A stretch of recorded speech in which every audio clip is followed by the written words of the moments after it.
ሰላም ቤተሰቦቼ እንዴት ናችሁ? ዛሬ አንድ እስቲ ሀሳብ ይዤላችሁ ነው የመጣሁት። ይሄንን ዩቲዩብ ሼር እና ሰብስክራይብ እንድታደርጉ ተጋብዛችኋለሁ። ውፍረት ለመቀነስ የምትፈልጉ ብዬ የሰራሁትን የራሴን ተለምዶ ወይም ደግሞ የራሴን ልምድ ነበር ያካፈልኳችሁ ማለት ነው።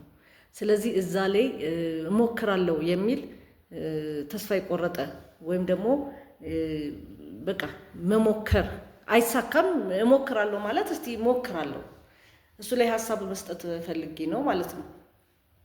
እንግዲህ ማንም ሰው ጤናውን ይፈልጋል። ዋናው ደግሞ ጤና ነው። ቤተሰቦቼ ልታስቡበት የሚገባ ጤናችሁን መጠበቅ መቻል አለባችሁ ማለት ነው።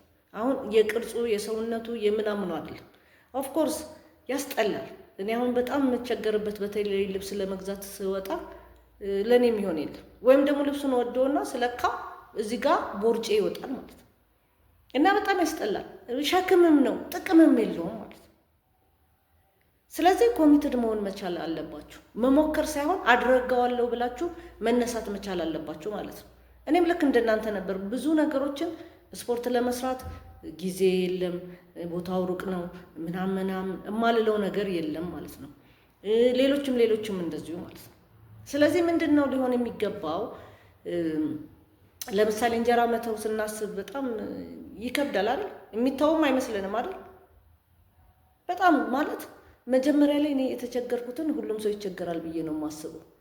ምክንያቱም ረዥም ዓመት እዚህ እስክንደርስ ድረስ እንጀራን ስንበላ በወጥ እያደረግን ስንበላ ስለ ወጣ ወጦች ነው የምናውቀው። በማንኪያ የሚበሉ ነገሮች በአጠቃላይ ሳትስፋይ ያደርጉናል ብለን አናስብም ማለት ነው። ስለዚህ ምንድነው ልናደርገው የሚገባ? ለጊዜው በቃ እንደ መሸሽ መቁጠር፣ ሳናየው ሳንሰማው ሳናስበው ሳይሸተን ለመኖር መሞከር ማለት ነው።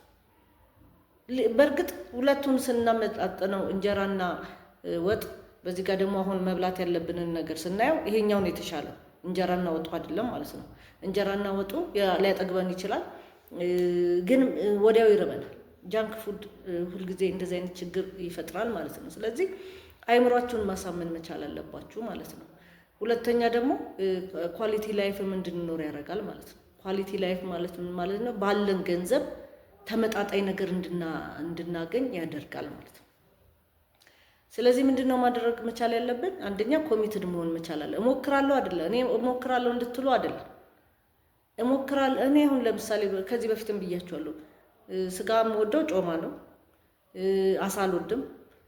ዶሮም ያው ለበዓል ጊዜ ያው ዶሮ ወጥ ሲሰራ ካልሆነ በስተቀር ዶሮን በጥብስ አላቃትም፣ በሌላ ነገር አላቃትም፣ አልፈልጋትም የነበረ ማለት ነው። ስቲልና እሱ ላይ ተቸግሬያለሁ። ሌሎችም ነገሮች ማለት ነው። እነዚህ ጾም በሚሆንበት ሰዓት ደግሞ ለምሳሌ አትክልቶች መብላት፣ ባቄላ መጨመር፣ ድፍን ምስር። ለምሳሌ ድፍን ምስርን የምናውቃት በወጥ ናት አይደል? ተቀቅሎም ግን ይበላል። ሌሎች ነገር ለምሳሌ ምስርን ራሱ እንዲሁ በሌላ ነገር መመገብ ወጥ ውስጥ ሳይገባ ማለት ነው። አሁን መራቅ መቻል ያለብን ከወጦቹ ወጦች አንደኛ የምንጨምርባቸው ነገሮች በአጠቃላይ በተለይ ቅባቱ፣ ዘይቱ በጣም ይጎዳናል ማለት ነው። ስለዚህ እነዚህ ነገሮች ነው ለምሳሌ ሰውነታችን ትክክለኛ ቦዲ ማስ ኢንዴክስ ላይ ያለውን የወጋባችሁን ልኬት እስክትደርሱ ድረስ ነው ይሄን ነገር የምታረጉት። ሰውነታችሁ ትክክለኛ ከቁመታችሁ ጋር የሚሄደው ጋር ስትደርሱ ምንድነው የምናደርገው? ጥፋታችንን ልንገራችሁ። ጥፋታችን እኮ ለምሳሌ ዶሮ ወጥ ሰው በልቶ አትክልት ይበላል አይበላም አይደል? እሱን እኮ ነው ማለት ይሄ ኮምፐንሴት የሚያደርገውን ነገር አልተጠቀምንበትም እስከዛሬ።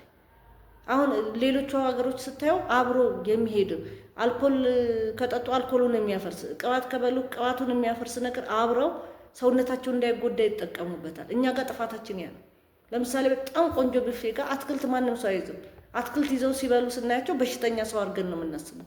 ወደዛ ወደ በሽታ ከመሄዳችንና አትክልት ብቻ ወደ መብያ ከመሄዳችን በፊት አስቀድመን ትክክለኛውን ምግብ እንጠቀም ነው። በቃ ይሄ እኮ ነው። በሽታው ከመጣ በኋላ በሽታውን ተሸክመ መድኃኒት እየዋጥን አትክልትና ምናምን ምግብ አለመብላት ጋር ከምንሄድ ምግባችንን አስተካክለን ጤነኛ ሆነን እንቀጥል ነው ትልቁ ነገር፣ ጤናው። እኔ በራሴ የደረሰውን እኮ ነው እየነገርኳቸው ያሉት። በጣም በቃ ሰላም ነኝ፣ ከራስ እስከ እግሬ ድረስ ሰላም። እንደውም አሁን ምንድነው እየገጠመኝ ያለው? ያው አልፎ አልፎ እበላቸዋለሁ።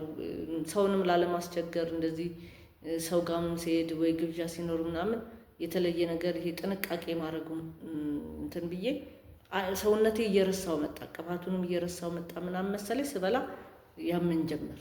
ስለዚህ ጥሩ ነው፣ እንደውም ለእኔ ደስ ነው ያለኝ እንዳልበላ ማለት ነው። ስለዚህ እነዚህ ነገሮች ስላሉ በጣም መጠንቀቅ መቻል አለብን፣ ራሳችንን ማስተካከል መቻል አለብን ብዬ ነው የማስበው። እሞክራለሁ ሳይሆን እችላለሁ ብላችሁ ተነሱ ብዬ ነው የማስበው። አመሰግናለሁ። ሰብስክራይብ፣ ላይክ፣ ሼር እንድታደርጉ ትጋብዛችኋለሁ።